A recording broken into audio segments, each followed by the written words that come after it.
بسم اللہ الرحمن الرحیم الحمدللہ رب العالمین والصلاة والسلام علی اشرف الانبیاء وسید المرسلین اما بعد رب اشرح لی صدری ویسر لی امری واحلل عقدۃ من لسانی یفقہوا قولی ربنا زدنا علما اللہم فقہنا فی الدین۔ انشاءاللہ آج کے درس میں ہم سورۃ الانعام کی آیت نمبر 100 سے 104 تک 100 سے 104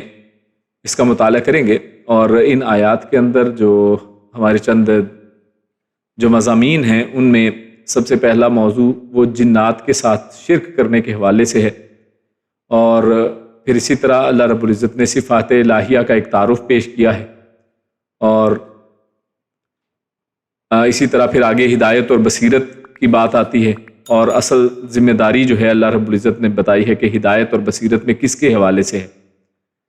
تو درس کا انشاءاللہ آغاز کرتے ہیں اپنے پہلے موضوع سے، جس کا تعلق جنات کے ساتھ شرک سے ہے، اور اس میں اللہ رب العزت نے اپنی صفات الہیہ یعنی اللہ رب العزت کی جو صفات ہیں ان کا تعارف کروایا ہے۔ تو درس کو شروع کرتے ہیں۔ اعوذ باللہ من الشیطان الرجیم، بسم اللہ الرحمن الرحیم۔ وَجَعَلُوا لِلَّهِ شُرَكَاءَ الْجِنَّ وَخَلَقَهُمْ وَخَرَقُوا لَهُ بَنِينَ وَبَنَاتٍ بِغَيْرِ عِلْمٍ سُبْحَانَهُ وَتَعَالَى عَمَّا يَصِفُونَ بَدِيعُ السَّمَاوَاتِ وَالْأَرْضِ أَنَّى يَكُونُ لَهُ وَلَدٌ وَلَمْ تَكُن لَهُ صَاحِبَةٌ وَخَلَقَ كُلَّ شَيْءٍ وَهُوَ بِكُلِّ شَيْءٍ عَلِيمٌ۔ یہ دو آیات، ان میں سب سے پہلی آیت میں اللہ فرماتا ہے وَجَعَلُوا اور جَعَلُوا ان سب نے بنائے ہیں، للہ اللہ کے لیے یا اللہ کے، شرکاء یہ شریک کی جمع ہے یعنی پارٹنر کی جمع پارٹنرز، شرکاء الجن جنوں کا، یعنی جنوں کو بطور شریک ان لوگوں نے بنایا ہے۔ وَخَلَقَهُمْ اور یا حالانکہ خالقہ اس نے پیدا کیا ہے، یعنی اللہ رب العزت نے پیدا کیا ہے، ہم ان سب کو، وَخَرَقُوا اور ان سب نے، خرق کہتے ہیں گھڑ رکھا ہے، اپنے پاس سے ہی بنا لیا ہے، ان سب نے گھڑ رکھے ہیں، لہو اس کے لیے، بنینا ابن بیٹے کو کہتے ہیں، بنینا یہ اس کی جمع ہے بیٹے، وبناتن اور بیٹیاں یعنی بنتن اس کی جمع بنات، یعنی انہوں نے اس کے لیے گھڑ رکھے ہیں کیا، بیٹے اور بیٹیاں، بغیر علم بغیر علم کے، سبحانہ پاک ہے، وہ یعنی وہ ذات یعنی اللہ رب العزت پاک ہے، وتعالی اور تعالی میں علو ہے، یعنی علو مطلب بلندی کو کہتے ہیں، وتعالی اور بہت بلند ہے، عما ان باتوں سے جو، یعنی ان اور ما کو یہاں پر جوڑا ہوا ہے، ان اور ما دو حروف، ان کو ملا کر عما بنتا ہے، جس کا معنی ہے ان سے جو، یصفون وہ سب بیان کرتے ہیں، بدیع وہ ابتدا کرنے والا ہے، موجد ہے یعنی بغیر کسی چیز کے پیدا کرنے والا ہے، ایجاد کرنے والا ہے، انوینٹر ہے، السماوات یا آسمانوں کا، والارض اور زمین کا، انا کس طرح یا کیسے، یکون ہو سکتی ہے، لہو اس کے لیے یا اس کی، ولدن کوئی بھی اولاد، ولم حالانکہ لم نہیں، تکن ہے، لہو اس کی یا اس کے لیے، صاحبہ مطلب بیوی، صاحب یعنی ساتھی کو کہتے ہیں، صاحبہ اس کا مؤنث ہے، حالانکہ اس کی بیوی نہیں ہے تو اس کی اولاد کیسے ہو سکتی ہے، وَخَلَقَ كُلَّ شَيْءٍ وَخَلَقَ اور اس نے پیدا کیا ہے، کل ہر ایک شیء ان چیز کو، وَهُوَ اور وہ ہے، بِكُلِّ ساتھ ہر چیز یعنی کلی تمام، شیء ان چیز، علیم خوب جاننے والا، یعنی وہ ہر چیز کو خوب جاننے والا ہے۔ تو یہ دو آیات ہم نے یہاں پر آپ کے سامنے تلاوت اور ان کا ترجمہ پیش کیا۔ اللہ فرماتا ہے وَجَعَلُوا لِلَّهِ شُرَكَاءَ الْجِنَّ، تو یہ پہلی جو آیت ہے، ہم اگر اس کے حوالے سے پیچھے دیکھیں تو اللہ رب العزت نے جو پچھلا ہم نے درس پڑھا اس میں اللہ رب العزت نے 5 مختلف دلائل جو تھے آفاقی اعتبار سے آسمان و زمین کے اندر غور و فکر کے حوالے سے اللہ رب العزت نے پیش کیے، اور اللہ رب العزت نے یہ تمام دلائل توحید پر ایک توحید کے اوپر دلیل کے طور پر اللہ نے مختلف مثالوں کے ذریعے سے پیش کیے۔ اور اب یہاں پر آج کی یہ جو آیات ہیں ان میں بتایا کہ بعض لوگ پھر بھی اللہ رب العزت کے ساتھ جنوں کو شریک بناتے ہیں۔ وَجَعَلُوا لِلَّهِ شُرَكَاءَ الْجِنَّ، یعنی حالانکہ اتنے واضح اور کھلے دلائل موجود ہیں لیکن اس کے باوجود یہ لوگ جنات کو اللہ کا شریک ٹھہراتے ہیں۔ وَخَلَقُوا، اور آگے کیا ہے، وَخَلَقَهُمْ وَخَرَقُوا لَهُ بَنِينَ وَبَنَاتٍ بِغَيْرِ علم، اور اللہ رب العزت کا اس کے ساتھ ساتھ اس کے بیٹے اور بیٹیاں بھی وہ گڑ لیتے ہیں۔ یعنی ایک تو جنات کو اللہ کا شریک ٹھہراتے ہیں، اور شریک کس انداز میں کہ کسی کو اس کا بیٹا کہہ دیا، کسی کو اس کی بیٹیاں کہہ دی، اور جس طرح آپ لوگ جانتے ہیں کہ مشرکین مکہ اور اسی طرح دیگر جو لوگ تھے اقوام، وہ فرشتوں کو اللہ رب العزت کی بیٹیاں بھی کہا کرتے تھے۔ تو اس حوالے سے یعنی اللہ رب العزت نے اس طرف توجہ دلائی ہے کہ جبکہ توحید کے اوپر اتنے واضح دلائل موجود ہیں اس کے باوجود یہ لوگ جنات کو اللہ کے ساتھ شریک ٹھہراتے ہیں، حالانکہ انہیں بھی اللہ ہی نے پیدا کیا ہے۔ وَخَلَقَهُمْ، حالانکہ ان سب کو یعنی ان جنات کو اور جو لوگ یہ ایمان رکھنے والے، اس طرح کے شرکی عقائد رکھنے والے ہیں، ان لوگوں کو بھی اور ان سب جنوں کو بھی، یعنی سب کے سب کو کس نے پیدا کیا؟ وہ ایک اللہ نے پیدا کیا۔ تو پھر مخلوق کو خالق کا شریک ٹھہرانا یہ کتنی بڑی جہالت کی بات ہے۔ تو اس کی طرف اللہ رب العزت نے اس آیت کے پہلے حصے میں توجہ دلائی ہے، اور یہ جنات کی جو پرستش ہے یا جنات کو اللہ کا شریک ٹھہرانا، اللہ کے ساتھ شرک کے اندر جنات کا جو تعلق ہے، اس حوالے سے قرآن کریم کے مختلف مقامات پر بھی اللہ رب العزت نے اس کا تذکرہ کیا ہے، جن میں سے دو بڑے اہم ہیں جو آپ کے سامنے پیش کیے گئے ہیں۔ یہاں پر سورۃ الکہف میں اللہ رب العزت فرماتا ہے کہ أَفَتَتَّخِذُونَهُ وَذُرِّيَّتَهُ أَوْلِيَاءَ مِن دُونِي وَهُمْ لَكُمْ عَدُوٌّ بِئْسَ لِلظَّالِمِينَ بَدَلًا۔ یعنی اللہ رب العزت نے سورۃ الکہف میں ارشاد فرمایا ہے کہ کیا ان لوگوں نے ان لوگوں کو پکڑ لیا ہے اور ان کی اولادوں کو اولیاء، أَفَتَتَّخِذُونَهُ وَذُرِّيَّتَهُ أَوْلِيَاءَ مِن دُونِي، یعنی اللہ کو چھوڑ کر اللہ کے علاوہ کو اور ان کی ذریت کو، ان کی اولادوں کو، یعنی یہ شیطان کی بات چل رہی ہے، جنات کی بات پیچھے چل رہی تھی کہ اللہ رب العزت نے ان کے لوگوں نے جنات کو اور ان کی اولادوں کو، شیطان کو اور اس کی اولاد کو، اس کی ذریت کو اپنا مددگار، اپنا ولی اور اپنا شریک ٹھہرا لیا ہے، اللہ کو چھوڑ کر، من دونی، مجھے چھوڑ کر، وہم لکم عدو، جبکہ وہ سب جو ہیں ان کے دشمن ہیں۔ یعنی جبکہ یہ اس بات بالکل واضح ہے کہ اللہ رب العزت نے جب سے آدم علیہ السلام کی تخلیق کی ہے تو یہ سب لوگ جو ہیں، یہ جنات اور شیاطین کی سب ذریت کے اندر یہ جنات ہیں، تو اللہ رب العزت نے فرمایا ہے کہ وہ سب جو ہیں حالانکہ اس کے دشمن ہیں لیکن اس کے باوجود یہ ان کو شریک ٹھہراتے ہیں، اللہ کو چھوڑ کر ان کو اپنا ولی اور مددگار بناتے ہیں، ان کی مدد پکڑتے ہیں، ان کو اپنے لیے سہارا سمجھتے ہیں۔ بئس للظالمین بدلا، کتنا ہی برا ہے للظالمین، یہ ایسا شرک کرنے والوں کے لیے جو بدلہ ہے اللہ کے ہاں وہ بڑا سنگین ہے۔ اور اسی طرح ہم سورۃ الجن کا جب مطالعہ کرتے ہیں تو سورۃ الجن کے اندر اللہ رب العزت نے جنات کا ایک تذکرہ کیا ہے کہ جنات کی ایک ٹولی، ایک جماعت، وہ اللہ رب العزت کے پیارے رسول صلی اللہ علیہ وسلم جب قرآن کریم کی تلاوت کرتے ہیں تو اس قرآن کریم کی تلاوت کو سنتے ہیں، اس پر ایمان لاتے ہیں، اور وہ اس چیز کا اقرار بھی کرتے ہیں کہ ہم اس سے پہلے اللہ کے ساتھ شرک کیا کرتے تھے۔ یعنی اس سے پتہ چلتا ہے کہ جنات بھی وہ خود بھی شرک کرتے ہیں۔ یعنی ایک طرف تو یہ کہ انسان جنات کو اللہ کے ساتھ شریک ٹھہراتے ہیں، اس کے ساتھ ساتھ جنات خود بھی اللہ کا شریک ٹھہراتے تھے، یہ جماعت ٹھہراتی تھی، لیکن ان لوگوں نے اللہ کے نبی صلی اللہ علیہ وسلم کے اوپر ایمان لایا ہے، اللہ پر ایمان لایا ہے، اپنے اس شرک کو چھوڑا، اور انہی کی بات آگے چلتی چلتی اللہ رب العزت نے سورۃ الجن کے اندر ان کے اقوال کا تذکرہ کیا ہے کہ وہ کیا باتیں آپس میں کرتے ہیں۔ اور ایک جگہ پر وہ کہتے ہیں، اللہ فرماتا ہے آیت نمبر 5 کے اندر، وَأَنَّا ظَنَنَّا أَن لَّن تَقُولَ الْإِنسُ وَالْجِنُّ عَلَى اللَّهِ كَذِبًا، کہ اس میں تو کوئی یعنی شک والی بات ہی نہیں تھی کہ ہمارا تو یہ گمان تھا کہ لَن تَقُولَ الْإِنسُ وَالْجِنُّ عَلَى اللَّهِ كَذِبًا، کہ یہ جو جن ہیں اور یہ جو انسان ہیں یہ اللہ کے اوپر کبھی بھی جھوٹ نہیں باندھیں گے۔ ہمیں تو یہ لگتا تھا کہ یہ جو بڑے بزرگ اور بہت سی جو ہستیاں ہیں اور جنوں کے اندر، انسانوں کے اندر، یہ جو لوگوں کو اپنے پیچھے لگا کر رکھتی ہیں، لوگوں کی لیڈرشپ کرتی ہیں، لوگوں کے بزرگ اور پیر بنتے ہیں جو لوگ، یہ لوگ، ہمیں تو یہ لگتا تھا کہ سیدھا راستہ دکھانے والے ہیں۔ ہمیں تو یہ کبھی یہ ظن بھی نہیں ہوا، یہ گمان بھی نہیں ٹھہرا کہ یہ لوگ اللہ کے اوپر جھوٹ باندھیں گے، یہ اپنے پاس سے گھڑ گھڑ کر عقائد ہمارے سامنے پیش کریں گے، ہمیں تو کیسا اس کا کبھی گمان بھی نہیں ہوا۔ وَأَنَّهُ كَانَ رِجَالٌ مِّنَ الْإِنسِ يَعُوذُونَ بِرِجَالٍ مِّنَ الْجِنِّ فَزَادُوهُمْ رَهَقًا وَأَنَّهُ كَانَ رِجَالٌ، اور وہ کہتے ہیں کہ اس کے اندر بھی کوئی شک والی بات نہیں کہ کانا رجال من الانسی، کہ انسانوں میں سے بھی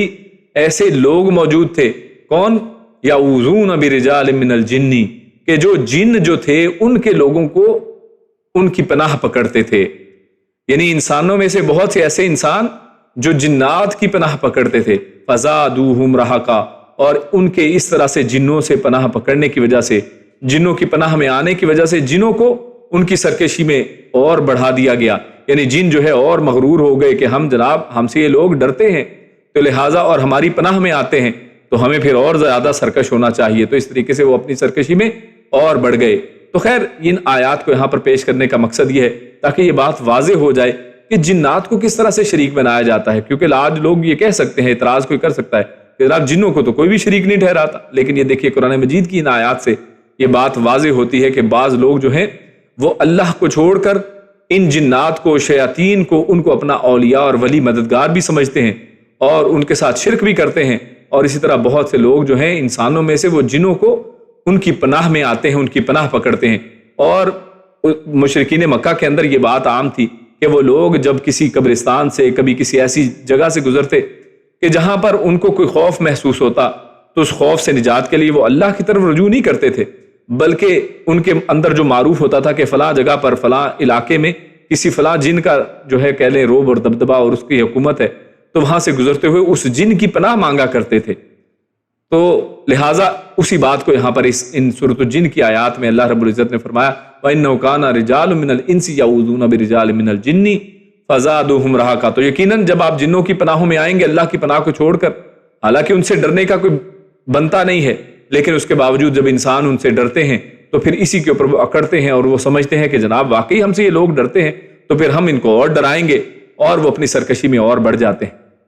تو اسی طرح عرب میں بعض فرقے ایسے بھی تھے جو جنات اور خبیث شیطانوں کی عبادت کرتے تھے اور مصیبت کے وقت ان کی نام کی دہائی دیتے تھے اور کائنات میں ان کا تصرف مانتے تھے کہ یہ بھی کچھ نہ کچھ کر سکتے ہیں. اور ان سب کی اس آیت میں اللہ رب العزت نے تردید فرمائی ہے کہ اللہ تعالیٰ ان کی گھڑی ہوئی باتوں سے پاک ہے. سبحانہ وتعالی، اللہ پاک بھی ہے اور بلند بھی ہے. عما یصفون، یہ سب جو گھڑ رہے ہیں اپنے پاس سے بیان کر رہے ہیں، اللہ رب العزت کے اندر ایسی کوئی چیز نہیں ہے. یہ سب کمیوں والی چیزیں ہیں کہ اللہ کا کوئی شریک ہو، اللہ کا کوئی بیٹا ہو، اللہ کی کوئی بیٹی ہو، چاہے وہ جن ہوں چاہے وہ فرشتے ہوں. یہ اللہ رب العزت کی ذات کے اوپر ایک تہمت اور بہتان والی بات ہے. یہ اللہ رب العزت کی ذات کو گھٹانے والی بات ہے. اللہ رب العزت کی ذات ان سب شرکوں سے اور ان سب چیزوں سے، کمیوں سے، کوتاہیوں سے پاک ہے. اور بعض سلف نے فرمایا ہے کہ یہ آیت ان زندیقوں اور مجوسیوں کے بارے میں نازل ہوئی جو اللہ تعالیٰ کو انسانوں، جانوروں اور ہر اچھی چیز کا خالق سمجھتے تھے. یعنی انہوں نے تخلیق کے اندر، خلقت کے اندر دو گروپ بنا دیے تھے. ان مجوسیوں نے، جو مجوسی ہیں، انہوں نے انسانوں کی پیدائش کرنے والے جانوروں کو یا اچھی جو جتنی بھی اچھی مخلوقات ہیں وہ سمجھتے تھے کہ ان سب کو پیدا کس نے کیا ہے؟ وہ اللہ نے پیدا کیا ہے. اور وہ کہتے تھے اس کو یزداں، یعنی یزداں کہہ کر اسے پکارتے تھے. اور شیطان یعنی ابلیس، اس کو وہ درندوں، سانپوں، ہر قسم کے شر اس کا خالق وہ سمجھتے تھے کہ اس کا خالق شیطان ہے. جبکہ ہمیں سب معلوم ہے کہ اللہ رب العزت ہی نے سب چیزوں کو پیدا کیا ہے. اللہ رب العزت ہی ہر چیز کو پیدا کرنے والا ہے. لیکن ان لوگوں نے اس کے اندر شرک کیا کہ کچھ چیزوں کو تو پیدا کرنے والی ذات اللہ کی ہے اور کچھ چیزوں کو پیدا کرنے والی ذات جو ہے وہ شیطان کی ہے، اور اسے وہ اہرمن کہتے تھے. اور ان دونوں کو کائنات کے پیدا کرنے میں اللہ کا شریک بناتے تھے، حالانکہ ان کا اور ہر چیز کا خالق ہم سب جانتے ہیں کون ہے؟ وہ اللہ تعالیٰ کی ذات ہے. اس لیے اہل علم نے مجوسیوں کو بھی زنادقہ یعنی بالکل بے دین لوگوں میں ان کو شمار کیا ہے. اور امام رازی رحمہ اللہ وہ لکھتے ہیں کہ زیر تفسیر آیت کی مذکورہ جو توجیحات میں سے یہ بہترین توجیح ہے، یعنی اس کی بہترین تفسیروں میں سے ایک ہے. خیر اس کے بعد آیت نمبر جو 101 ہے، بدیع السماوات والارض، اللہ رب العزت فرماتا ہے کہ بدیع ہے وہ. بدیع کس کو کہتے ہیں؟ ہم ایک لفظ بولتے ہیں بدعت. ایک آپ نے سنا ہوگا سنت کے مقابلے میں ایک لفظ بولا جاتا ہے کہ فلاں چیز یہ بدعت ہے. تو اس کو کیوں بدعت کہا جاتا ہے؟ کیونکہ وہ ایک نئی گھڑی ہوئی چیز ہے، وہ نئی ایجاد کی ہوئی چیز ہے کہ جس کا پہلے وجود نہیں تھا. اللہ کے نبی نے یا دین محمد نے یا اللہ رب العزت نے، رسول اللہ صلی اللہ علیہ وسلم نے نہیں سکھایا ہے. لیکن اس کے باوجود ایک شخص کوئی ایک نیا کام ایجاد کرتا ہے دین کے اندر. ویسے ایجادات کے اندر کوئی پابندی نہیں ہے، کوئی ہوائی جہاز بنائے، کوئی نئی چیز بنائے، اس میں کوئی مسئلہ نہیں ہے. لیکن دین کے اندر اگر کوئی شخص کوئی نئی چیز ایجاد کرتا ہے تو اسے کہتے ہیں بدعت. اور یہی لفظ جہاں پر بدی ہے یہ اللہ کے لیے جو ہے وہ خاص ہے کہ اللہ رب العزت کیا ہے، وہ بالکل زیرو سے، پہلے وہ نہیں تھی، پہلے اس کی مثال نہیں تھی، لیکن اللہ رب العزت نے ایک زیرو سے، کسی نہ ہونے سے، کوئی نقشہ بھی موجود نہیں تھا، کوئی پہلے مثال اور پیمانہ بھی موجود نہیں تھا، لیکن اللہ رب العزت نے اس پوری کائنات کو پیدا کیا ہے۔ فرمایا بدیع السماوات، اس نے آسمانوں کو بھی بالکل زیرو سے، نہ ہونے سے پیدا کیا ہے، والارض، اور زمین کو بھی اسی طرح سے پیدا کیا ہے بغیر نمونے کے، یعنی ان کا پہلے کوئی نمونہ موجود نہیں تھا، اس نے ان کو ایجاد فرمایا ہے۔ تو یہ اللہ رب العزت نے فرمایا کہ تم ان جنوں کو اور اللہ رب العزت کے لیے بیٹے اور بیٹیاں سمجھتے ہو اور جنوں کو اس کا شریک ٹھہراتے ہو، بلکہ اللہ رب العزت ہر چیز کا پیدا کرنے والا ہے، آسمانوں اور زمین کا پیدا کرنے والا ہے، خلقہم، اور ان سب کا پیدا کرنے والا ہے، جیسے پیچھے ہم نے بات کی، انا یکونوا لہ ولد، یعنی اللہ رب العزت نے ان کی یہ جو بات تھی کہ انہوں نے اللہ کے لیے بیٹے اور بیٹیاں گھڑ لیں، تو اللہ رب العزت یہاں پر اس کا جواب دے رہے ہیں کہ انا یکون لہ ولد، اس کی ایک دلیل پیش کی ہے کہ اس کا بیٹا یا اس کی کوئی اولاد کیسے ہو سکتی ہے، ولم تکن لہ صاحبہ، جبکہ اس کی بیوی نہیں ہے۔ تو مشرکین کی یہاں پر تردید کے بعد اب ان کی تردید کی ہے جو اللہ کی اولاد مانتے تھے۔ فرمایا کہ اللہ کی اولاد کیسے ہو سکتی ہے، جبکہ اولاد تو وہ ہوتی ہے جو بیوی کے ذریعے سے ہو، یعنی اولاد تو کس کو کہتے ہیں کہ اس کی صاحبہ، اس کی کوئی بیوی ہو، تو اس کے بعد جو اس سے پیدا ہوگا وہ سب انسان کی اولاد کہلاتی ہے یا اس شخص کی اولاد کہلاتی ہے۔ تو جو بیوی کے ذریعے سے پیدا ہو، اور اگر کسی کو بیوی کے بغیر بنایا جائے، اگر کوئی چیز بیوی کے بغیر جنی جائے تو وہ مخلوق ہوتی ہے، نہ کہ اولاد۔ جیسا کہ دیکھیے اللہ رب العزت نے آدم علیہ السلام کو پیدا کیا ہے، اللہ رب العزت نے شیطان کو، فرشتوں کو، ہر چیز کو جو تخلیق کیا ہے بغیر بیوی کے تخلیق کیا ہے، تو یہ سب تخلیق جو ہے یہ کیا ہے، یہ اللہ رب العزت کی اولاد نہیں بلکہ اللہ رب العزت کی مخلوق ہے، نہ کہ اولاد۔ جیسا کہ اللہ رب العزت نے یہیں پر فرمایا بدیع السماوات والارض، کہ آسمان اور زمین کی پیدائش یا آدم علیہ السلام کی پیدائش، کسی بھی چیز کو آپ لے لیں، یہ سب اللہ رب العزت کی مخلوقات میں سے ہیں۔ وَخَلَقَ كُلَّ شَيْءٍ، اور اس نے ہر چیز کو تخلیق کیا ہے، یعنی کوئی بھی اس کی اولاد نہیں ہے۔ آپ عیسیٰ علیہ السلام جن کے بارے میں آج یہ عقیدہ رکھ لیا گیا ہے کہ وہ اللہ رب العزت کی اولاد ہیں، یا آج بعض لوگ جو ہیں علی رضی اللہ تعالیٰ عنہ کو یا خود رسول اللہ صلی اللہ علیہ وسلم کو اللہ رب العزت کے نور کا ٹکڑا سمجھتے ہیں، اللہ رب العزت کے جسم کا حصہ سمجھتے ہیں، تو میرے بھائیو یہ سب چیزیں جو ہیں یہ غلط ہیں۔ اللہ رب العزت نے ہر چیز کی تخلیق کی ہے، وَخَلَقَ كُلَّ شَيْءٍ، اور اس نے ہر چیز کو پیدا کیا ہے، کوئی اس کا ٹکڑا نہیں ہے۔ سورۃ الزخرف کے اندر آیت نمبر غالباً 14 یا 15 ہے، اللہ رب العزت فرماتا ہے وہاں پر کہ اس کا کوئی جز نہیں ہے، کہ اللہ رب العزت کا کوئی جز ہو۔ وَهُوَ بِكُلِّ شَيْءٍ عَلِيمٌ، اور اللہ رب العزت ہر چیز کو خوب جاننے والا ہے۔ اس کے بعد اگلی آیت کی طرف چلتے ہیں جس میں اللہ رب العزت نے توحید الوہیت کی بات کی ہے، اور ایک بہت بڑے سوال کا یہاں پر جواب ہمیں ملتا ہے کہ کیا اللہ کو دیکھا جا سکتا ہے، اور اسی طرح کیا رسول اللہ صلی اللہ علیہ وسلم نے اللہ رب العزت کو دیکھا ہے؟ تو اس سوال کا جواب بھی یہاں پر اللہ رب العزت نے اس آیت کے اندر دیا ہے۔ آیت نمبر 102 اور 103 میں اللہ فرماتا ہے،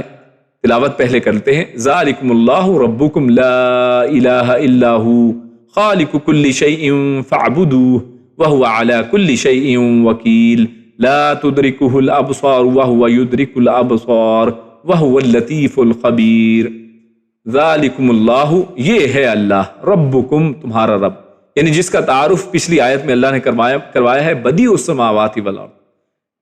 اللہ رب العزت نے اپنا تعارف کروانے کے بعد کہ اس کے کوئی بیٹی نہیں، اس کی کوئی اولاد نہیں ہو سکتی، اس کی کیونکہ کوئی بیوی نہیں ہے اور وہ علیم ہے، یہ اپنا تعارف کروانے کے بعد آگے اللہ یہاں پر کیا فرماتے ہیں، ذالکم اللہ ربکم، ذالکم یہ ہے اللہ، اللہ ربکم تم سب کا رب، لا الہ نہیں ہے کوئی بھی معبود۔ اور یہاں پر جو لا ہے یہ اس کو کہتے ہیں گرامر کی روشنی میں لائے نفی جنس، کہ کیونکہ اس کے بعد جو اسم آ رہا ہے الہن، اصل میں تو الہن کی بجائے یا الہن کی بجائے تنوین کو ہٹا کر ایک حرکت کر دی، تو جب کسی بھی جو ہے یہاں پر اس کے بعد جو آنے والا اسم ہے، لا کے بعد آنے والا اسم، اگر اس کی حرکت جو ہے ہلکی کر دی جائے اور اس سے پہلے لا ہو تو یہ لا لائے نفی جنس کہلاتا ہے، یعنی اس میں الہ کی ہر طرح کی جو الہ ہے، الوہیت ہے، ہر طرح کے الوہیت کی نفی کر دی گئی ہے، یعنی کوئی بھی عبادت کے لائق نہیں ہے۔ تو کوئی بھی کا جو معنی ہے وہ اس لا کے بعد جو الہ، یعنی ان دونوں کے کمبینیشن سے، جس کو ہم لائے نفی جنس کہتے ہیں، کہ اس میں اس جنس یا اس جو سٹائل ہے یا اس پورے ایک پیٹرن کے حوالے سے ہر طرح کے الہ کی نفی کر دی گئی ہے، کہ کوئی بھی کسی طرح کا الہ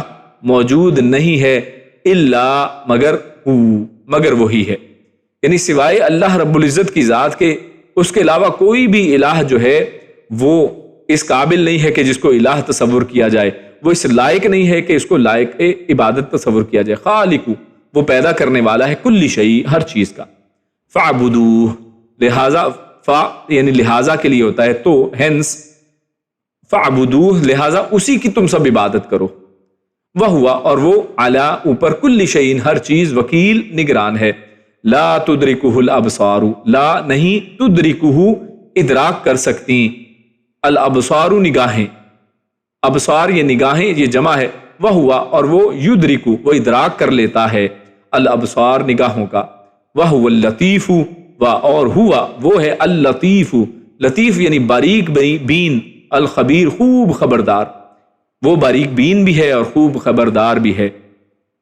تو یہ دو آیات ہم نے تلاوت کی، ترجمہ ان کا دیکھا۔ اللہ فرماتا ہے ذالکم اللہ ربکم، کہ یہ ہے وہ اللہ جس کا اللہ رب العزت نے پیچھے بھی تعارف کروایا کہ یہ ہے تمہارا وہ رب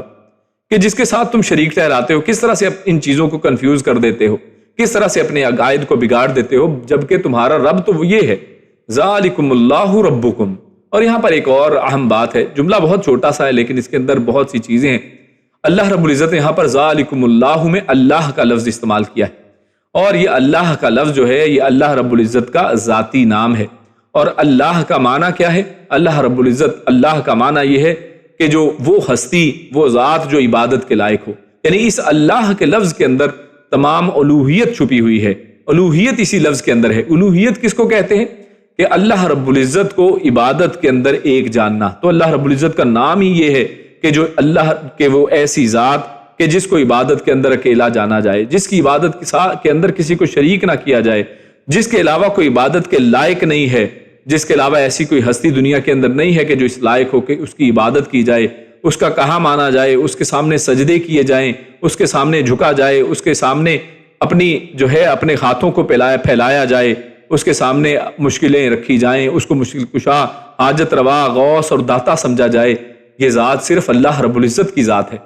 کہ جس کو عبادت یعنی ہر طرح کی عبادت اس میں شامل ہوگی۔ عبادت کیا کیا ہے؟ دعا کرنا عبادت ہے، خوف عبادت ہے، محبت عبادت ہے، توکل عبادت ہے،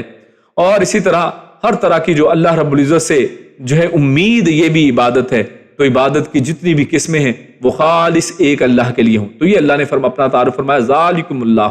یہ ہے تمہارا اللہ جو عبادت کے لائق ہے۔ اور وہ اللہ کیا ہے؟ ربکم، وہ الہ کیوں نہ ہو، وہ عبادت کے لائق کیوں نہ ہو، اس کی عبادت کیوں نہ کی جائے، جبکہ وہ ربکم، وہ تمہارا پالنے والا ہے۔ رب کس کو کہتے ہیں؟ پروردگار کو، پرورش کرنے والے کو، پیدا کرنے والے کو، پیدا کر کے آپ کو بڑا کرنے والا، آپ کو ہر طرح کے وسائل مہیا کرنے والا، آپ کو عقل و فہم دینے والا، زندگی صحت دینے والا، مال و دولت دینے والا، اور آخر تک قیامت تک کے لیے انسان کی زندگی کے اندر جو بھی ضروریات ہیں ان سب کا انسان کے بن مانگے ان کا انتظام کرنے والا، یہ ہے تمہارا رب۔ تو اللہ فرماتا ہے کہ یہ ربکم، یعنی وہ تمہارا رب ہے، تو لہٰذا وہی عبادت کے لائق بھی ہے۔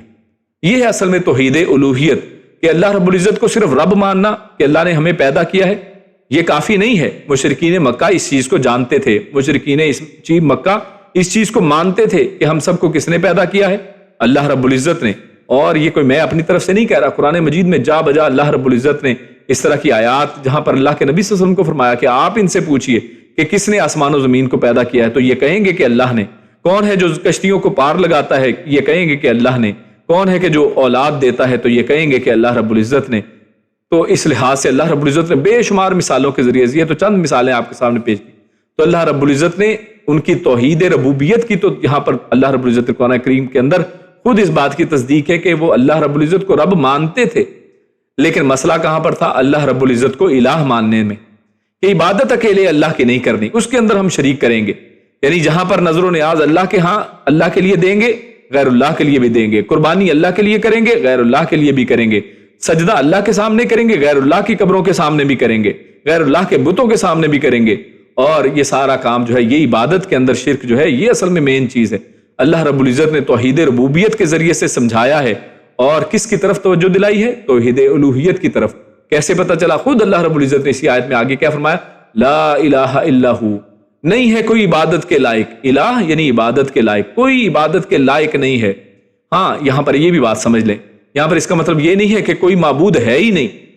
یعنی معبود تو ہیں، یعنی جن کی لوگ عبادت کرتے ہیں، لوگوں نے جھوٹے معبود بنائے ہوئے ہیں، تو لہٰذا جھوٹے معبود تو بڑے ہیں، آپ رام کو لے لیں، شام کو لے لیں، کسی نے پتھر کو، کسی نے حجر کو، کسی نے درخت کو، کسی نے قبر کو، کسی نے کسی چیز کو اپنا رب بنا لیا ہے، کوئی کس سے مانگتا ہے تو کوئی کس سے مانگتا ہے، لیکن یہ معبود تو ہیں، لیکن حقیقی معبود کوئی نہیں،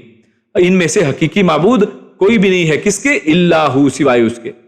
یعنی جو عبادت کے اصل میں لائق تھا وہ صرف ایک ہے، اس کے علاوہ سب جو ہیں یہ سب اصل میں عبادت کے لائق نہیں ہے جن کی عبادت کی جا رہی ہے۔ ہاں وہ نیک ہیں، ہاں وہ اچھے ہوں گے، ہاں ان کی بڑے کرامات ہوں گی، اللہ رب العزت نے ان کو بڑا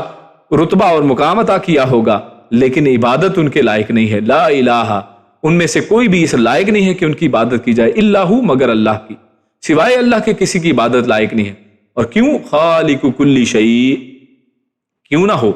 کیونکہ اس نے ہر چیز کو پیدا کیا ہے۔ تو آگے پھر اللہ دوبارہ وہی بات کرے، فاعبدوہ، جب وہ پیدا ہر چیز کو کرنے والا ہے، فاعبدوہ، لہٰذا عبادت اسی کی کرو،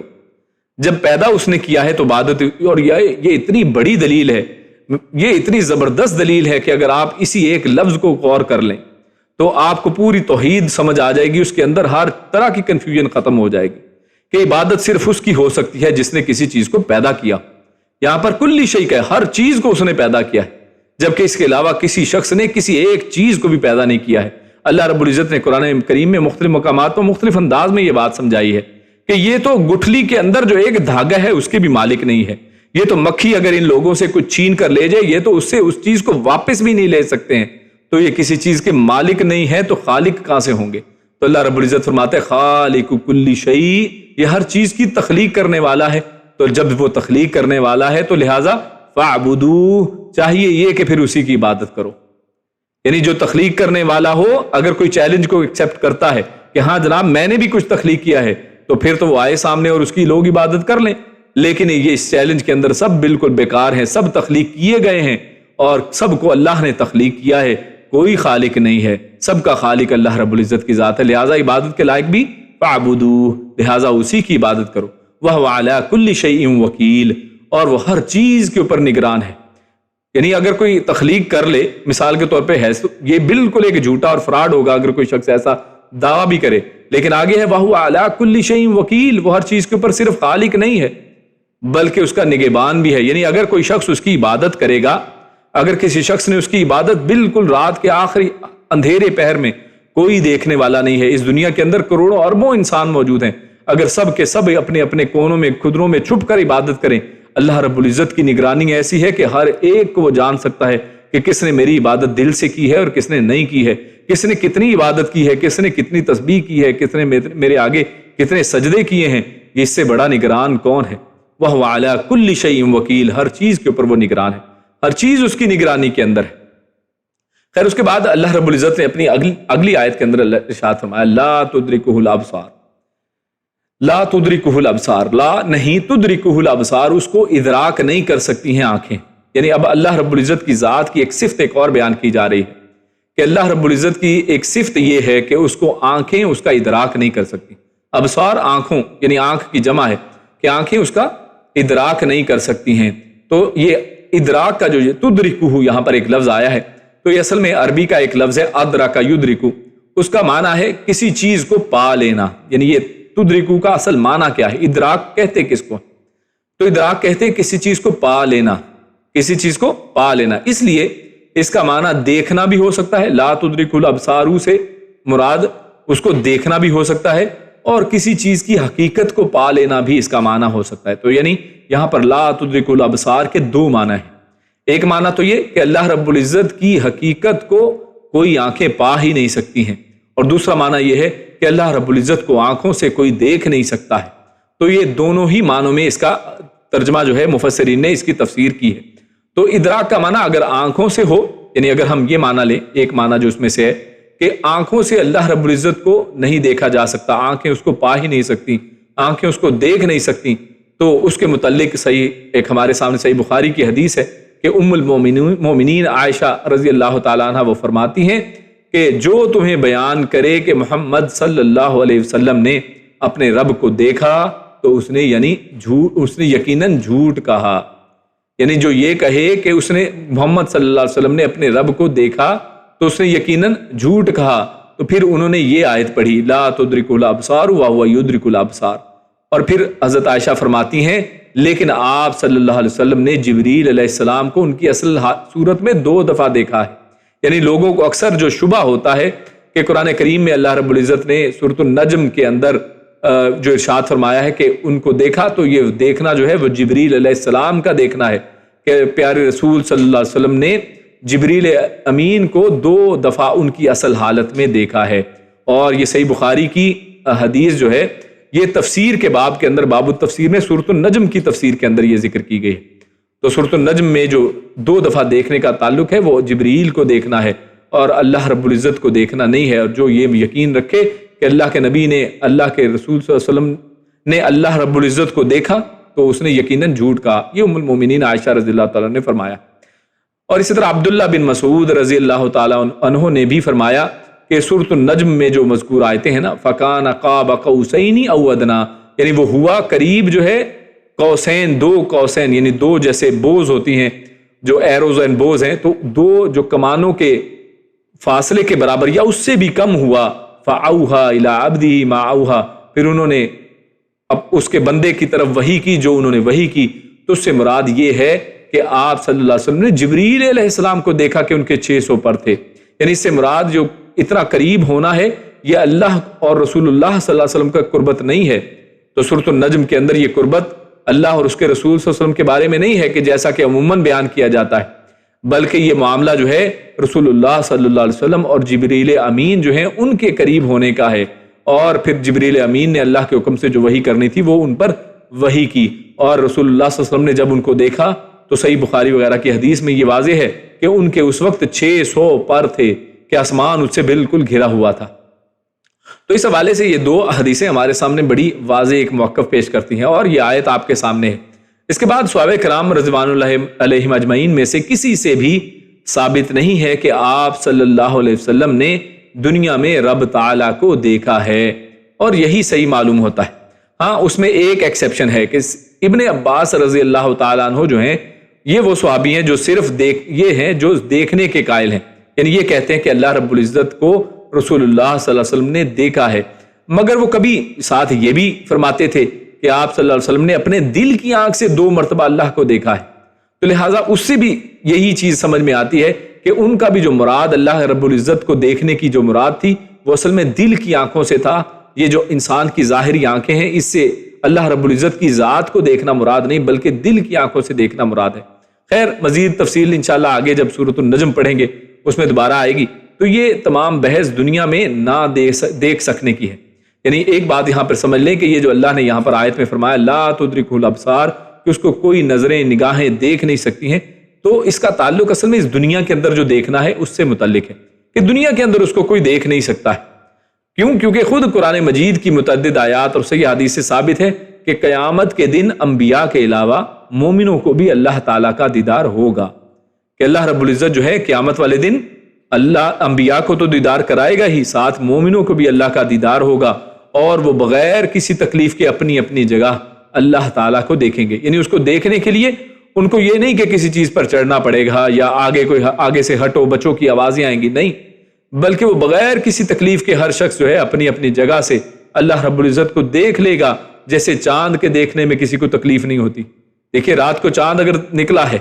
تو آپ اس کو دیکھنا چاہتے ہیں تو کوئی ایسا نہیں ہے کہ سامنے سے کوئی ہٹے، کوئی ایسا ہو، آپ آسمان کی طرف نگاہ کریں اور آپ اس کو دیکھ سکتے ہیں چاند کو۔ تو ایک سمجھانا یہاں پر مقصد ہے۔ تو اللہ رب العزت کو اسی انداز میں قیامت والے دن ہر شخص جو ہے وہ دیکھ سکے گا، جو مومن ہیں، جن کو اللہ رب العزت جن پر احسان کرے گا۔ اور یہ قیامت والے دن جنت کے اندر سب سے بڑی نعمت یہ ہوگی کہ جس کے بعد مومن جو ہے ہر نعمت کو، جنت کی ہر نعمت کو بھول جائیں گے۔ چنانچہ اللہ تعالیٰ نے فرمایا وجوہ یومئذ ناظرہ الی ربہا ناظرہ، کہ کئی چہرے اس دن تر و تازہ ہوں گے، اپنے رب کی طرف دیکھ رہے ہوں گے۔ سورۃ القیامت میں اللہ رب العزت نے فرمایا ہے کہ اس دن قیامت والے دن بہت سے چہرے اللہ رب العزت کو دیکھ رہے ہوں گے اور تر و تازہ اس دن ہوں گے۔ لیکن اب جو دوسرا معنی تھا، ہم نے پہلے بات کی کہ ادراک کے 2 معنی، ایک تو اس کو آنکھوں سے دیکھنے کے معنی میں کیا جا سکتا ہے، اور دوسرا ہے ادراک کا معنی اگر حقیقت کو پا لینا لیں کہ ادراک کا معنی ہے حقیقت کو پانا، حقیقت کو، کسی چیز کو پا لینا، اس کی اصل کو سمجھ لینا۔ تو یہ جو ہے ایسا ادراک جو ہے، اس حوالے سے اگر اس آیت کو لکھیں لا تدرکہ الابصار، تو یہ تو قیامت کے دن بھی نہ کسی فرشتے کے لیے ممکن ہے نہ رسول کے لیے، یعنی یہ دنیا اور آخرت دونوں ہی کے اندر انسان اللہ کی حقیقت کو یقیناً نہیں سمجھ سکتا ہے، نہ کسی رسول کے لیے ممکن ہے، نہ کسی انسان کے لیے، نہ کسی فرشتے کے لیے کہ وہ اللہ رب العزت کے ادراک کر لے، اللہ رب العزت کی حقیقت کو پالے۔ کیوں؟ کیونکہ جو محدود مخلوق ہے لا محدود کی حقیقت کو کیسے پا سکتی ہے؟ ہم اللہ رب العزت کو یقیناً دیکھ تو سکتے ہیں، لیکن وہ اس کی حقیقت کو پانا، یہ یقیناً اللہ رب العزت کی حقیقت کو ہم نہیں پا سکتے، بلکہ وَهُوَ يُدْرِكُ الْأَبْصَارَ، ہاں وہ ادراک کر لیتا ہے نگاہوں کا، یعنی وہ دیکھ لیتا ہے، صرف دیکھنا نہیں کہ یہ نظر کدھر دیکھ رہی ہے، کیا کر رہی ہے، بلکہ اس کی نظر کے پیچھے کیا نیت ہے، کیا خیال ہے، کیا اس کی حقیقت ہے۔ یہ اللہ رب العزت کی ذات ہے جو نظروں کے پیچھے ان کی حقیقتوں کو بھی سمجھ لیتی ہے کہ فلاں کا دیکھنا کس انداز میں ہے۔ اور پھر زیر تفسیر آیت کے مطابق دنیا اور آخرت کسی جگہ بھی اگر ہم یہ سمجھیں کہ ادراک کا معنی حقیقت کو پانا ہے، تو اس لحاظ سے دنیا اور آخرت کسی جگہ بھی آنکھیں اللہ کی حقیقت کو نہیں پا سکتی ہیں۔ اللہ کی حقیقت کو کسی بھی جگہ پر پایا نہیں جا سکتا ہے، جیسا کہ اس آیت کا ایک مفہوم اس طرح سے سمجھ میں آئے گا۔ تو آگے چلتے ہیں، اپنی اگلی آیت میں اللہ رب العزت نے ہدایت اور بصیرت کی بات کی ہے، اور اللہ رب العزت نے اس ہدایت اور بصیرت سے فائدہ اٹھانے کے حوالے سے جو اصل ذمہ داری ہے اس کا تعین اللہ نے فرمایا ہے۔ اللہ فرماتا ہے قد جاءکم بصائر من ربکم فمن ابصر فلنفسہ ومن عمی فعلیہا وما انا علیکم بحفیظ۔ اللہ فرماتا ہے قد یقیناً جاءکم آ چکی ہیں تم سب کے پاس بصائر، بصائر کہتے ہیں دلیلیں، یعنی بصائر بھی اصل میں پیچھے جیسے ابصار تھا وہاں پر تو وہ نظر کو کہتے ہیں، اور بصیرت کہتے ہیں دل کے ساتھ یا سمجھنا کسی چیز کو دلیل کے طور پر، روشن دلیل کے طور پر یہ معنی کیا جاتا ہے۔ تو بصائر یہ جمع ہے، دلیلیں یقیناً تمہارے پاس آ چکی من ربکم تمہارے رب کی طرف سے، فمن ابصر فمن پھر جو ابصر دیکھ لے فلنفسہ تو اس نے اپنے نفس کے لیے پھر یہ دیکھا ہے، یعنی اس نے اپنا ہی فائدہ کیا ہے، ومن عمیہ اور جو عمیہ اندھا بنا رہا فعلیہا تو اس پر وبال اسی کا ہوگا، یعنی وہ اس نے اپنے لیے خود وبال بنایا ہے۔ وما انا اور نہیں ہوں میں علیکم تم سب کے اوپر بحفیظ کسی طرح سے بھی نگہبان، بحفیظ یہ نکرہ ہے، یعنی میں تم پر کسی طرح بھی نگہبان نہیں ہوں، یہ رسول اللہ صلی اللہ علیہ وسلم کے حوالے سے یہ فرمایا جا رہا ہے۔ تو یہ جو آیت ہم نے آخری 104 نمبر تلاوت کی ہے، ترجمہ اس کا آپ کے سامنے رکھا، تو اللہ فرماتا ہے قد جاءکم بصائر من ربکم۔ تو یہاں پر ہم نے جیسے بات کی، یہ جو بصائر ہے، پیچھے ہم نے بصیرت کا لفظ پڑھا ہے، ابصار کا لفظ پڑھا ہے، تو ابصار سے مراد نگاہیں ہیں، اصلی آنکھیں ہیں، جبکہ بصائر یہ بصیرتن کی جمع ہے جو دل کی روشنی کا نام ہے، یعنی جیسا کہ بصارت آنکھوں سے دیکھنے کو کہتے ہیں، تو اسی طرح سے دل سے دیکھنے کو یا دل سے کسی بات کو، کسی دلیل کو سمجھ دینا، دل کے روشن ہو جانے کو بصیرت کہا جاتا ہے۔ اردو زبان میں بھی یہ لفظ اسی انداز میں استعمال ہوتا ہے۔ تو اللہ رب العزت نے اسی کی طرف اشارہ کیا ہے کہ قد جاءکم بصائر من ربکم، کہ تمہارے رب کی طرف سے یہ واضح دلیلیں جو دل کو روشن کرنے والی ہیں وہ یقیناً تمہارے پاس آ چکی ہیں، وہ پہنچ چکی ہیں۔ فمن ابصر فلنفسہ، اب اس دل کی آنکھوں سے جو چاہے اس کو دیکھ لے، اور جس نے دیکھ لیا فلنفسہ تو اس کا فائدہ کس کو ہوگا؟ وہ اسی کو خود کو ہوگا، یعنی مالک کی طرف سے تمہارے پاس اللہ نے دل اور آنکھوں کو روشن کرنے والے دلائل تو پہنچا دیے، اللہ نے اپنا کام کر دیا ہے۔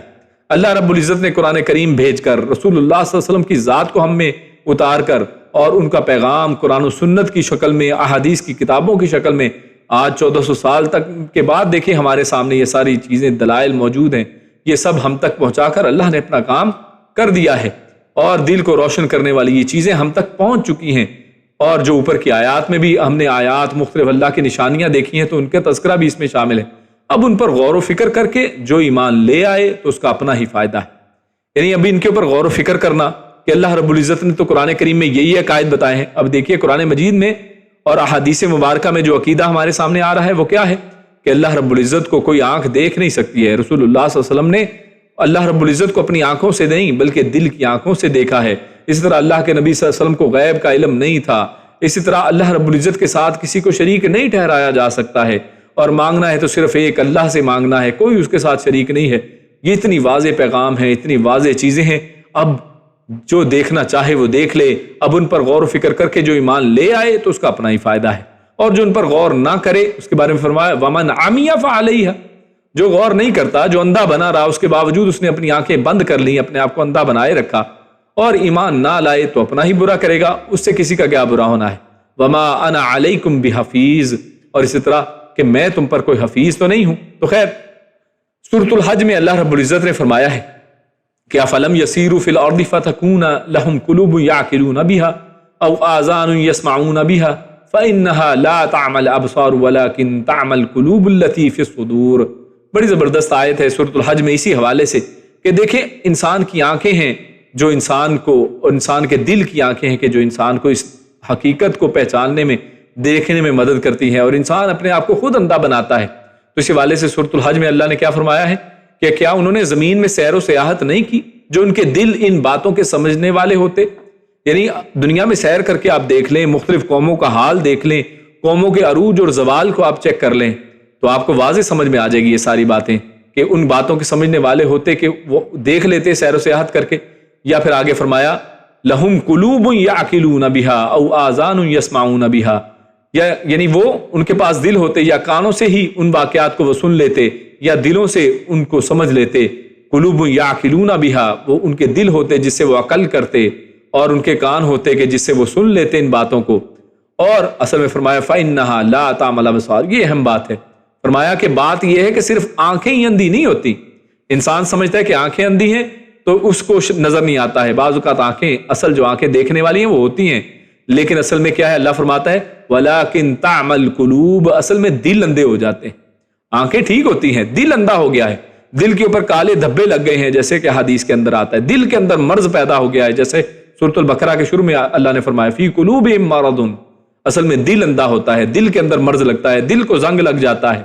یہ وہ چیز ہے۔ اصل میں آنکھیں اندھی نہیں ہوتی ہیں بلکہ وہ دل اندھے ہو جاتے ہیں جو سینوں کے اندر ہیں۔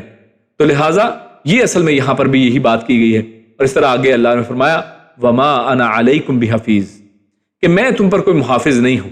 کہ تمہارے چاہنے یا نہ چاہنے کے باوجود تمہیں سیدھی راہ پر ڈال سکوں، یعنی تم نے خود چاہنا ہے۔ فمن ابصر فلنفسہ، یعنی پہلے یہ بتایا کہ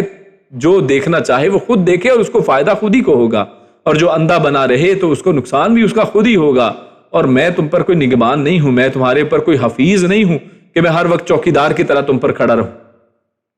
تو لہٰذا ہدایت دینا یا نہ دینا، یہ ہدایت تو اللہ کے ہاتھ میں ہے، لیکن مانگنا، اس کی طرف دوڑنا، اس کے لیے کوشش کرنا، یہ تمہارا کام ہے۔ اور سورۃ الزخرف میں اللہ رب العزت نے فرمایا، سورۃ الزخرف ہے أَفَأَنْتَ تُسْمِعُ الصُّمَّ أَوْ تَهْدِي الْعُمْيَ وَمَا كَانَ فِي ضَلَالٍ مُّبِينٍ، کہ رسول اللہ صلی اللہ علیہ وسلم کے حوالے سے اللہ فرماتا ہے کہ کیا پس آپ بہرے کو سنا سکتے ہیں یا اندھے کو راہ دکھا سکتے ہیں اور اسے جو کھلی گمراہی میں ہو؟ یقیناً اللہ کے نبی صلی اللہ علیہ وسلم کو حوالے سے اللہ فرما رہا ہے کہ آپ نہ ہی بہرے کو کچھ سنا سکتے ہیں اور نہ ہی اندھے کو رستہ دکھا سکتے ہیں،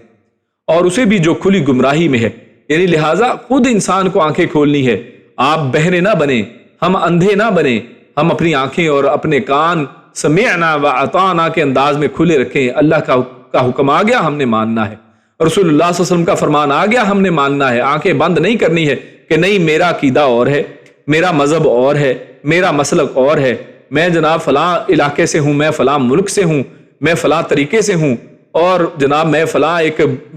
گدی والے کے پیچھے جاتا ہوں، یا میں فلاں کے ہاتھ پر بیعت کی ہے۔ نہیں میرے بھائی، ہم نے جو کلمہ پڑھا ہے اس کے اندر کسی کا نام نہیں لیا ہے سوائے دو کے، لا الہ الا اللہ، ایک اللہ کا آپ نے نام لیا ہے کہ اللہ کے علاوہ کسی کو عبادت کے لائق نہیں سمجھنا ہے، محمد رسول اللہ، دوسرا نام رسول اللہ صلی اللہ علیہ وسلم کا آپ نے لیا ہے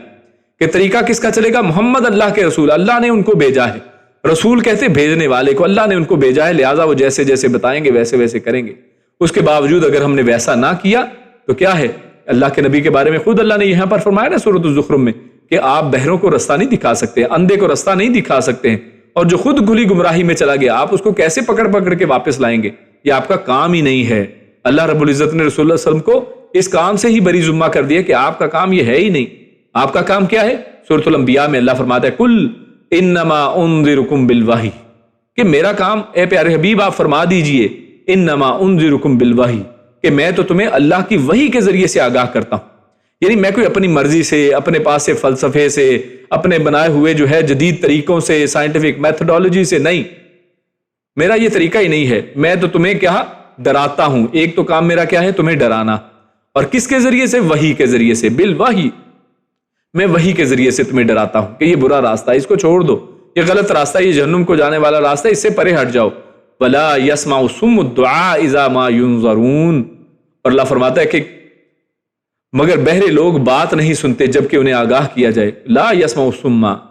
یعنی آپ پکارتے رہیں دعا کو، آپ اس کو پکارتے رہیں، آوازیں دیتے رہیں۔ ایک بہرا شخص ہے، اس کو کیسے آواز آئے گی؟ اس کو آواز آنے ہی نہیں والی ہے، کیونکہ اس نے خود اپنی کانوں کے اندر انگلیاں ٹھونس لی ہیں، وہ سننا چاہتا ہی نہیں ہے، وہ اس راستے پہ آنا چاہتا ہی نہیں ہے۔ آپ اس کو درسوں کی، دین کی بات، دین کی محفلوں کی طرف بلائیں، آتا ہی نہیں ہے۔ آپ دیگر محفلوں کی طرف ذرا اس کو دعوت دے کے دیکھ لیں، جناب ان محفلوں کے اندر دیکھیں تو سیٹیں فل ہوتی ہیں، آپ کو کھڑے ہونے کی، بیٹھنے کی جگہ نہیں ملے گی۔ اور آپ کسی دین کی محفل میں دیکھیں تو جناب وہاں پر سیٹ ہی سیٹ ہے، خالی خالی پڑا ہوا ہے ہر طرف۔ تو یہ ہے ہمارا حال اصل میں۔ تو اس لیے آپ کسی کو بلا نہیں سکتے ہیں، آپ کا کام کیا ہے؟ آپ لوگوں کو ڈرائیں اللہ کی وحی کے ذریعے سے، اپنی کہانیاں، اپنی سٹوری کے نہیں کہ جناب میں اس کو زیادہ مزین پیارا بنا کے دکھاؤں، لوگ زیادہ ہو جائیں گے، آڈینس بڑھ جائے گی۔ نہیں، ہمارا کام ہی نہیں ہے کہ جناب آڈینس زیادہ ہو۔ اللہ کے نبی کو یہ کام ہی نہیں دیا ہے کہ آپ نگہبان بنیں، آپ حفیظ بنیں اور آپ یہ کریں۔ نہیں، آپ کا کام ہدایت کا راستہ دکھانا ہے۔ ہاں، اچھے انداز سے دکھائیں، اچھے ذرائع کو بھی استعمال کریں، سب کچھ اس کو کیا جا سکے۔ اذا ما ینذرون، جب کہ انہیں آگاہ کیا جائے تو اس وقت وہ آگاہی کو نہیں سن سکتے اگر انہوں نے اپنے آنکھوں کانوں ہی کو بند کر لیا ہے۔ اگر وہ بہرے ہی ہو گئے ہیں تو ان کو سنایا نہیں جا سکتا ہے۔ لہٰذا یہاں پر دیکھیے اس آیت کے اندر جو اصل معنی ہے وہ یہ ہے کہ دیکھیے پوری ذمہ داری کو اللہ رب العزت نے کیا فرمایا کہ میں نے تمہارے سامنے بصائر رکھ دی ہیں، دلیلیں تمہارے سامنے آ گئی ہیں، تمہارے رب نے ہر چیز تمہارے لیے مہیا کر دی ہے۔ اب اس کے اوپر غور و فکر کرنا، اس کے ذریعے سے اپنی آپ کو بچانا، اپنے نفس کو جہنم کی آگ سے بچانا، یہ تمہارا کام ہے۔ اگر نہیں بچاتے، اندھے بنے رہتے ہو، اس کا وبال تمہیں ہی ہوگا، جہنم تمہیں ملے گی، کسی اور کو تھوڑا ملنی ہے۔ اور رسول اللہ صلی اللہ علیہ وسلم کا اور اسی طرح دین کے جتنے بھی داعین ہیں ان کا اس میں کوئی پھر وہ نہیں ہے کہ وہ کسی طرح کے نگہبان ہیں اور ان سے کوئی پوچھ گچھ ہوگی۔ انہوں نے اپنا کام کیا، اسی لیے آخر میں کیا کہتے ہیں لوگ؟ وما علینا الا البلاغ، کہ ہمارا مقصد تو صرف پہنچا دینا تھا، ہمارا کام صرف پہنچا دینا تھا، ہم کوئی زبردستی نہیں کر سکتے ہیں۔ رسول اللہ صلی اللہ علیہ وسلم جو ہے اپنے چچاؤں کو، اپنے رشتہ داروں کو زبردستی نہیں کر سکے ہیں، جن کے بارے میں ان کی بڑی خواہش تھی کہ یہ لوگ مسلمان ہو جائیں،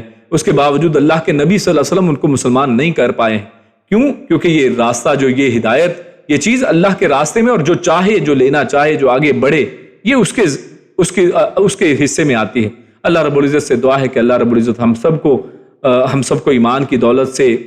سرفراز رکھے۔ اللہ رب العزت ہم سب کو قیامت والے دن کامیاب لوگوں میں شمار فرمائے۔ اللہ رب العزت ہم سب کو قیامت والے دن اپنا دیدار نصیب فرمائے۔ اللہ رب العزت ہم سب کو نیک عمل اور اچھی سمجھ کی توفیق عطا فرمائے۔ سبحان ربک رب العزت عما یصفون وسلام علی المرسلین والحمد للہ رب العالمین۔ جزاکم اللہ خیر و بارک اللہ فیکم۔ السلام علیکم ورحمۃ اللہ وبرکاتہ۔